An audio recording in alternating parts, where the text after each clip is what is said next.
इतिहास की दुनिया में आपका स्वागत। इतिहास पाठ में आज हम सातवाहनों के विषय में जानेंगे। मेरे पास जो पुस्तक है उसका नाम है प्राचीन भारत का राजनीतिक तथा सांस्कृतिक इतिहास, जिसे लिखा है प्रोफेसर विमल चंद्र पांडेय ने। मित्रों, सातवाहनों के सिलसिले में अब तक हम 2 बार मिल चुके हैं और आज तीसरी बार मिल रहे हैं। पिछले अंक में हमने देखा कि सातकर्णी प्रथम के बाद लगभग 100 वर्षों तक सातवाहनों में ऐसा कोई शासक दिखाई नहीं देता जिसका उल्लेख किया जा सके। इसका कारण यह भी हो सकता है कि हमें इन 100 वर्षों के प्रमाण नहीं मिले हों जो सिद्ध करते हों कि सातवाहनों में कोई बड़ा राजा हुआ था। लेकिन बाद में एक राजा हुआ, गौतमी पुत्र सातकर्णी, जिसके बारे में बहुत कुछ लिखा गया है और कहा गया है। उसने शकों को परास्त करके अपने वंश का पुनरुद्धार किया। पुराणों के अनुसार गौतमी पुत्र सातकर्णी सातवाहन वंश का 23वां राजा था। उसके पिता का नाम शिवस्वाति और माता का नाम बलश्री था। वह सातवाहन वंश का सबसे बड़ा और पराक्रमी राजा था। उसने अपने वंश की प्रतिष्ठा को पुनर्स्थापित किया। उसके पुत्र वासिष्ठी पुत्र पुलमावी के नासिक अभिलेख में उसकी सफलताओं का वर्णन मिलता है। इस अभिलेख में गौतमी पुत्र सातकर्णी को सातवाहन कुल के यश को फिर से स्थापित करने वाला बताया गया है। सातवाहन कुल यश प्रतिस्थापन करस, इस कार्य को पूर्ण करने के लिए उसे क्षत्रियों का दर्प और मान मर्दन करना पड़ा। खतीय दप मान मदनस, यह लिखा हुआ है। शक यवन और पहलवों का नाश करना पड़ा। शक यवन पहलव निसूदनस, और क्षहरात वंश का निर्मूलन करना पड़ा। खखरात वस निर्वेशस करस। इससे स्पष्ट होता है कि उसने अनेक सफल युद्धों को करने के बाद सातवाहन साम्राज्य का अभूतपूर्व विस्तार किया।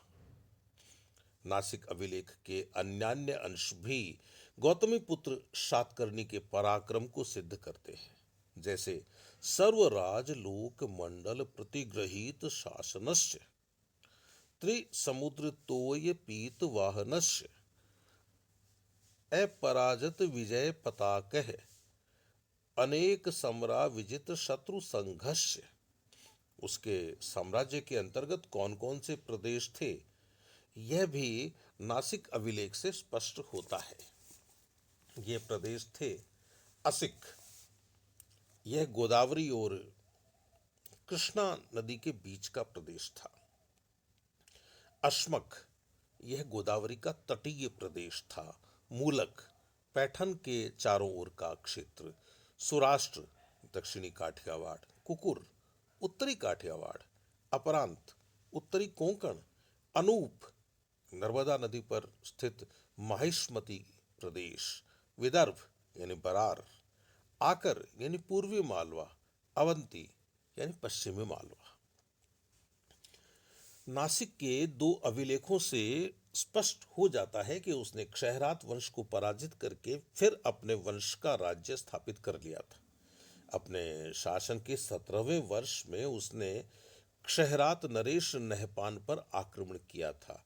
इस युद्ध में संभवतः नहपान और उसका दामाद उशवदात मारे गए और गौतमी पुत्र सातकर्णी की विजय हुई। प्रतीत होता है कि यह युद्ध नासिक के समीप गोवर्धन नामक स्थान पर हुआ था, क्योंकि गौतमी पुत्र सातकर्णी का एक अमात्य गोवर्धन में स्थित था। उसके नाम गौतमी पुत्र ने एक आदेश जारी किया था। इस आदेश में गौतमी पुत्र को वेणा कटक स्वामी यानी वैनगंगा प्रदेश का स्वामी कहा गया है। यह प्रदेश उसने नहपान से जीता होगा। यही गौतमी पुत्र सातकर्णी था जिसने अपना शिविर जरूर लगाया होगा गोवर्धन में। आवश्यक सूत्र नियुक्ति नामक एक जैन ग्रंथ की एक गाथा के अनुसार सातवाहन नरेश ने नहपान को पराजित किया था। अपनी विजय के उपलक्ष्य में गौतमी पुत्र ने दान कर्म भी किया था। उसने कर्जक क्षेत्र कारले के भिक्षु संघ को दिया और अजकालकीय का क्षेत्र नासिक के भिक्षु संघ को दिया। गौतमी पुत्र की विजय की पुष्टि एक साक्ष्य आवश्यक सूत्र टीका की नियुक्ति से भी होती है। इसके कथनानुसार सातवाहन नरेश ने नहपान की राजधानी भृगुकच्छ पर आक्रमण किया और उसके कोष को छीन लिया। जोगलथम्बी मुद्रा भांड से भी इस कथन की पुष्टि होती है। इस भांड में 13,250 मुद्राओं में से 2/3 ऐसी मुद्राएं हैं जिन पर नहपान और गौतमी पुत्र दोनों के नाम अंकित है। इससे प्रकट होता है कि नहपान को पराजित करने के पश्चात उसने उसकी मुद्राओं पर अपना नाम अंकित करवाया और उन्हें फिर से प्रसारित किया। स्मिथ महोदय का कथन है कि जोगलथम्बी मुद्रा भांड में नहपान की जो 13,000 मुद्राएं हैं वे पहले से चल रही थी और गौतमी पुत्र सातकर्णी के समय में भी वे चलती रही। इन मुद्राओं से लेकिन यह सिद्ध नहीं होता कि गौतमी पुत्र सातकर्णी ने नहपान को पराजित किया था। स्मिथ के अनुसार नहपान गौतमी पुत्र के उदय के पूर्व ही मर चुका था।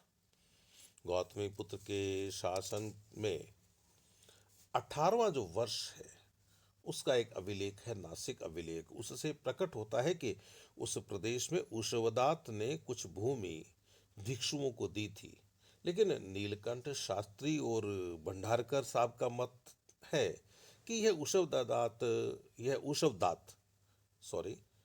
उशवदात नहपान का दामाद उशवदात न था, वरन उसी नाम का कोई अन्य व्यक्ति था। अतः इस अभिलेख से भी नहपान और गौतमी पुत्र सातकर्णी की समकालिकता सिद्ध नहीं होती है। नीलकंठ शास्त्री के मतानुसार नासिक अभिलेख में जो नहपान की तिथियां हैं वे 41, 42, 45 और 46 विक्रम संवत की हैं। अतः नहपान ईसा पूर्व प्रथम शताब्दी में सिद्ध होता है। गौतमी पुत्र सातकर्णी ईसा की दूसरी शताब्दी में हुआ था। इससे भी नहपान और गौतमी पुत्र सातकर्णी की समकालिकता सिद्ध नहीं होती है। लेकिन स्मिथ, भंडारकर और नीलकंठ शास्त्री के इन मतों को अधिकांश विद्वान मानते नहीं हैं। उनका कहना है कि नहपान और गौतमी पुत्र दोनों की तिथियां शक संवत की हैं और नहपान को पराजित करने के बाद गौतमी पुत्र ने महाराष्ट्र पर अपना आधिपत्य स्थापित किया था। गौतमी पुत्र और उसके उत्तराधिकारियों की तिथियां उनके शासनकाल की तिथियां हैं। शकनी सूदनस यानी शकों का नाश करने वाला शब्द का प्रयोग गौतमी पुत्र के लिए किया गया है। इस आधार पर कुछ विद्वानों ने गौतमी पुत्र को शक संवत का संस्थापक माना है। ये विद्वान गौतमी पुत्र को ही विक्रमादित्य मानते हैं, लेकिन अधिकांश विद्वान इस मत को स्वीकार नहीं करते। उनका तर्क है कि भारतीय साहित्य उज्जैन के विक्रमादित्य और प्रतिष्ठान के शालिवाहन का उल्लेख अलग अलग करता है। गौतमी पुत्र के लिए वर, वारण, विक्रम चारों विक्रम का प्रयोग किया गया है, परंतु विक्रमादित्य से उसका कोई ताल्लुक नहीं है। आरजी भंडारकर का मत है कि गौतमी पुत्र सातकर्णी और उसके पुत्र वाशिष्ठ पुत्र पुलमावी दोनों ने कुछ समय तक साथ साथ राज्य किया था। गौतमी पुत्र ने धनकत में और वाशिष्ठ पुत्र ने प्रतिष्ठान में। इस मत की पुष्टि में कहा गया है कि पुलमावी के 19वें वर्ष के नासिक अभिलेख में गौतमी बलश्री को माता और पितामही दोनों कहा गया है। इससे प्रकट होता है कि उसका पुत्र और पौत्र दोनों ही जीवित थे और दोनों साथ साथ राज्य कर रहे थे। लेकिन भंडारकर महोदय का मत असंगत प्रतीत होता है, क्योंकि गौतमी बलश्री को उपर्युक्त अभिलेख में माता और पितामही अवश्य कहा गया है, लेकिन इससे यह सिद्ध नहीं होता कि उसके पुत्र और पौत्र दोनों जीवित थे। उसके पौत्र ने अपने पिता के पुण्यार्थ एक गुहादान किया था। सेनार महोदय का मत है कि इससे सिद्ध होता है कि उसका पिता उस समय तक मर चुका था। पुलमावी के उपर्युक्त नासिक अभिलेख में गौतमी पुत्र सातकर्णी की सफलताओं का वर्णन है, पुलमावी की सफलताओं का नहीं। दुबरील महोदय का मत है कि गौतमी पुत्र सातकर्णी की मृत्यु पर उसकी माता गौतमी बलश्री ने यह अभिलेख खुदवाया था। दुबरील महोदय इस अभिलेख को फ्यूनरल ओरेशन कहते हैं। यह कथन सही नहीं है कि गौतमी पुत्र सातकर्णी एकमात्र धनकत में राज्य करता था। मुद्राओं से प्रकट होता है कि उसका राज्य पश्चिमी भारत में भी था। टॉलमी एकमात्र प्रतिष्ठान के राजा पुलमावी का उल्लेख करता है। गौतमीपुत्र का नहीं। गौतमीपुत्र सातकर्णी की वीरता के अतिरिक्त उसके अन्य गुणों का भी वर्णन मिलता है। वह अत्यंत दयालु था और अपराधी शत्रुओं के प्रति भी हिंसा करने में उसकी रुचि नहीं होती थी। कृतापराधे अपि शत्रुजने अप्राण हिंसा रुचि। प्रजा के सुख दुख को वह अपना सुख दुख समझता था। पौरजन निर्विशेष सम सुख दुखस्य। अपने तथा प्रजा के आनंद के लिए वह उत्सव और समाज करता था। उत्सव समाज कारकस्य। उत्सव समाज कारकस्य। वह सारे आगमों का ज्ञाता था। आगमाना निलयस्य। साथ ही साथ वह ब्राह्मण धर्म का प्रकांड परिपोषक था। उसके लिए एक ब्राह्मण शब्द का प्रयोग हुआ है। उसने वर्ण व्यवस्था की पुनर्स्थापना करने का प्रयत्न भी किया और वर्ण संकरता को रोका। लेकिन इसका अर्थ यह नहीं है कि वह शूद्र आदिहीन जातियों के प्रति असहिष्णु था। अभिलेख में वह द्विज और अवर कुटुंबों का वर्धन करने वाला बताया गया है। वह नहुष, जन्मेजय, सगर, ययाति, राम, अम्बरीश के समान तेजस्वी था। वह धर्मानुकूल कर लेता था। वह राज महाराज स्वामी कहा जाता था। उसे वेणा कटक नगर की स्थापना करने वाला भी माना जाता है इसी अभिलेख के आधार पर। जुन्नार अभिलेख में नहपान की अंतिम तिथि 46 का उल्लेख है। यह शक संवत की तिथि है। इससे प्रकट होता है कि वह 124 ईसा पूर्व तक महाराष्ट्र पर 124 ईस्वी तक, क्षमा कीजिए, महाराष्ट्र पर राज्य करता रहा है। इस तिथि के बाद संभवतः उसके राज्य पर गौतमीपुत्र सातकर्णी का अधिकार हो गया था। महाराष्ट्र में गौतमीपुत्र का सर्वप्रथम लेख नासिक में मिला है। यह लेख उसके शासन के 18वें वर्ष का है। इसलिए प्रकट होता है कि उसने महाराष्ट्र पर अपने शासनकाल के 18वें वर्ष में अधिकार किया था। इस तरह वह 106 ईस्वी में सिंहासन पर बैठा होगा। एक अन्य नासिक अभिलेख में उसके शासनकाल के 24वें वर्ष का उल्लेख है। इससे प्रकट होता है कि उसने कम से कम 24 वर्ष तक राज्य किया था। अतः उसका शासनकाल 106 ईस्वी से 130 ईस्वी तक रहा था। गौतमीपुत्र सातकर्णी की मृत्यु के बाद भी शक सातवाहन संघर्ष चलता रहा। सातवाहनों का यह संघर्ष शकों के एक नवीन वंश के साथ हुआ। यह वंश इतिहास में कार्दमक वंश के नाम से प्रख्यात है। कुछ विद्वानों के मतानुसार यह वंश कुषाणों के अधीन सामंत वंश था। जो भी हो, इसमें चष्टन और रुद्रदामन प्रथम जैसे पराक्रमी शासक हुए, जिन्होंने गौतमीपुत्र सातकर्णी की मृत्यु के बाद उसके पुत्र तथा उत्तराधिकारी वाशिष्ठिपुत्र पुलमावी के शासनकाल में पुनः सातवाहन साम्राज्य के अनेक प्रदेश छीन लिए। पुराणों के अनुसार गौतमीपुत्र की मृत्यु के बाद उसका पुत्र वाशिष्ठिपुत्र पुलमावी राजा हुआ। पुराणों में उसे पुलोमा भी कहा गया है। टालमी उसे सिरो पुलेमाय कहता है और उसे प्रतिष्ठान का राजा बताता है। म्याकडोनी अभिलेख में एक पुलुमावी का उल्लेख है। सुखथांकर महोदय ने इस पुलमावी का समीकरण वाशिष्ठिपुत्र पुलुमावी के साथ किया है, लेकिन दुबरील महोदय ने इस मत को स्वीकार नहीं किया। रुद्रदामन के गिरनार अभिलेख में उल्लेख है कि महाक्षत्रप रुद्रदामन ने दक्षिणापथपति सातकर्णी को 2 बार पराजित किया था, परंतु संबंध की निकटता के कारण उसका विनाश नहीं किया था। कुछ विद्वानों का मत है कि यह पराजित सातकर्णी राजा वाशिष्ठिपुत्र पुलमावी ही था। यह निकट संबंध क्या था? कनेरी अभिलेख के आधार पर विद्वानों का मत है कि वाशिष्ठिपुत्र पुलमावी ने महाक्षत्रप रुद्रदामन की पुत्री के साथ विवाह किया था। दामाद होने के कारण ही पुलमावी का महाक्षत्रप रुद्रदामन ने विनाश नहीं किया था। लेकिन नीलकंठ शास्त्री और भंडारकर महोदय का मत नहीं है। उनका यह मत नहीं है। उनका कहना है कि पराजित सातकर्णी वाशिष्ठिपुत्र पुलमावी नहीं, वरन उसका कोई उत्तराधिकारी था।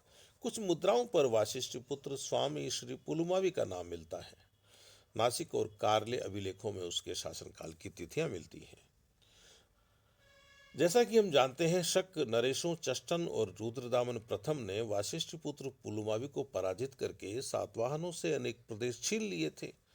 इस पराजय के हमें अनेक साक्ष्य मिलते हैं। चष्टन की मुद्राएं गुजरात और काठियावाड़ में मिली हैं। उसके पुत्र जयदामन की मुद्राएं पुष्कर में मिली हैं, अजमेर के पास पुष्कर। ये प्रदेश पहले सातवाहनों के अधिकार में थे, अतः वाशिष्ठ पुत्र पुलुमावी को पराजित करके ही शकों ने इन पर अपना अधिकार किया होगा। चष्टन ने अपनी कुछ मुद्राओं पर सातवाहनों के मुद्रा चिन्ह चैत्य को अंकित करवाया। सातवाहनों के कुछ प्रदेश अधिकृत कर लेने के पश्चात वहां प्रचलित सातवाहन मुद्राओं को देखकर ही चष्टन ने यह अनुकरण किया होगा। टालमी के अनुसार चष्टन का अधिकार उज्जैन पर था। पहले उज्जैन पर वाशिष्ठ पुत्र पुलुमावी का अधिकार था। जुनार जूनागढ़ अभिलेख यानी गिरनार अभिलेख से प्रकट होता है कि रुद्रदामन प्रथम ने आकर यानी पूर्वी मालवा, अनूप यानी मांधाता प्रदेश, सौराष्ट्र यानी काठियावाड़, कुकुर यानी सिंधु और पारियात्र के मध्य का प्रदेश, अपरांत यानी उत्तरी कोंकण पर अधिकार कर लिया था। पहले ये प्रदेश गौतमीपुत्र सातकर्णी के अधीन थे। इसी अभिलेख का यह कथन है कि महाक्षत्रप रुद्रदामन ने सातकर्णी को 2 बार हराया था, लेकिन संबंध की निकटता के कारण उसका विनाश नहीं किया। पुलुमावी का अधिकार आंध्र प्रदेश पर भी था। नासिक अभिलेख में उसे दक्षिणा पथेश्वर कहा गया है। आंध्र प्रदेश में उसकी मुद्राएं मिली हैं। कारोमंडल तट पर उसकी मुद्राएं मिली हैं। अमरावती में उसके शासनकाल का एक अभिलेख मिला है। उसी के शासनकाल में अमरावती के स्तूप का विस्तार हुआ और उसके चारों ओर वेष्टिनी बनाई गई। इस प्रकार वाशिष्ठ पुत्र पुलुमावी ने आंध्र प्रदेश को जीतकर उत्तरी प्रदेशों में हुई क्षति की पूर्ति कर ली थी।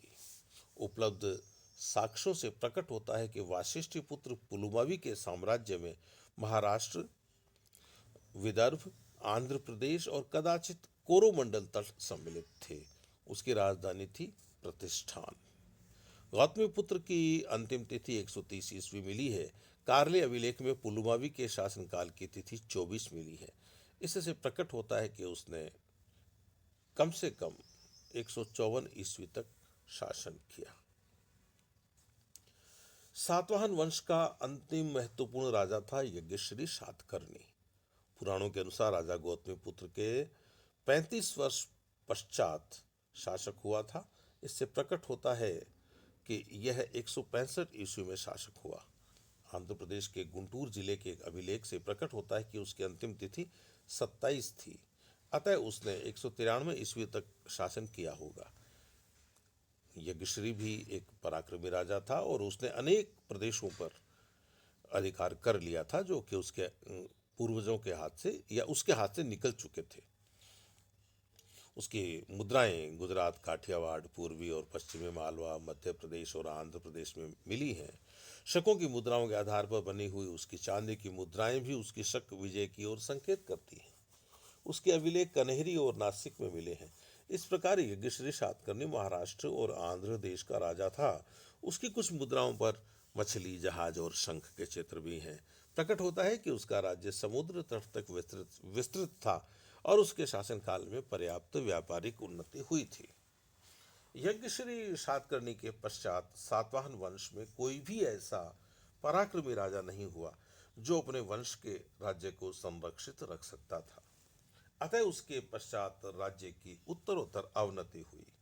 पुराणों का कथन है कि आंध्रों के पश्चात जिन राजवंशों ने राज्य किया उनमें इक्ष्वाकु यानी श्री पर्वती आंध्र और आभीर प्रमुख थे। पूर्वी दक्षिणापथ में लगभग 250 ईस्वी तक इक्ष्वाकु वंश का आधिपत्य स्थापित हो गया। महाराष्ट्र के नासिक प्रदेश में आभीरों का अधिकार हो गया। टॉलमी के अनुसार प्रारंभ में वे अबीरिया में रहते थे, जिसके अंतर्गत सिंधु नदी के मुहाने और काठियावाड़ के बीच का प्रदेश आता था। इनके अतिरिक्त दक्षिण पूर्व में कांची के चतुर्दिक प्रदेश में पल्लव वंश का उदय हुआ। कर्नाटक के कुंतल प्रदेश में चुटु वंश ने अपनी सत्ता स्थापित की। तो मित्रों, यह था आज का इतिहास पाठ। फिर मिलेंगे। नमस्कार।